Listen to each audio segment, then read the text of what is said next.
அமெரிக்காவில் ஒவ்வொரு வாக்காளருக்கும் வாக்காளர் அடையாள அட்டை கட்டாயமாக்கப்படும் என அதிபர் டொனால்ட் ட்ரம்ப் தெரிவித்துள்ளார். இதுகுறித்து சமூக வலைதளத்தில் பதிவிட்டுள்ள ட்ரம்ப், வாக்காளர் அடையாள அட்டை கட்டாயம், விதிவிலக்குகள் கிடையாது, இதை நிறைவேற்ற ஒரு நிர்வாக உத்தரவை பிறப்பிப்பதாக குறிப்பிட்டுள்ளார்.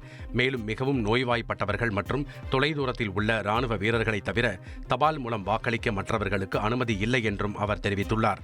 அமெரிக்க தேர்தல் முறை குறித்து தொடர்ந்து கேள்வி எழுப்பி வரும் ட்ரம்ப், கடந்த 2020ஆம் ஆண்டில் ஜோ பைடனிடம் தான் பெற்ற தோல்வி மோசடியான விளைவு என்றும் குற்றம் சாட்டியிருந்தது குறிப்பிடத்தக்கது. டெல்லி முதல்வர் ரேகா குப்தா ஓணம் கொண்டாட்ட நிகழ்வில் கலந்து கொண்டார். மலையாள மொழி பேசும் மக்கள் கொண்டாடும் முக்கிய பண்டிகைகளுள் ஒன்றான ஓணம் கேரளாவில் களை கட்டியுள்ளது.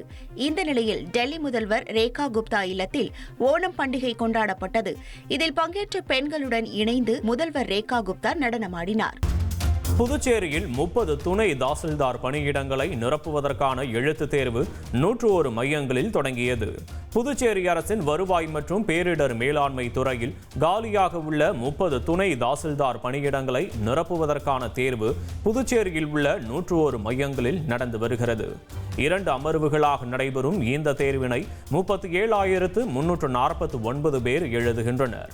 அனைத்து தேர்வு மையங்களிலும் மொபைல் இணைய சேவை தடுப்பு, சிசிடிவி கண்காணிப்பு, தேர்வர்களின் உடல் சோதனை, பயோமெட்ரிக் வருகை பதிவு உள்ளிட்ட அனைத்து பாதுகாப்பு ஏற்பாடுகளும் செய்யப்பட்டுள்ளது. குறிப்பிட்ட நேரத்தை தாண்டி காலதாமதமாக வந்த தேர்வர்கள் திருப்பி அனுப்பப்பட்டனர். இனி செல்லும் இடமெல்லாம் செய்தி. தந்தி டிவியின் வாட்ஸ்அப் சேனலை ஃபாலோ பண்ணினா செல்ல இருக்கும் இடமெல்லாம் செய்தி. இதோ QR கோட், இப்பவே ஸ்கேன் பண்ணுங்க, ஃபாலோ பண்ணுங்க.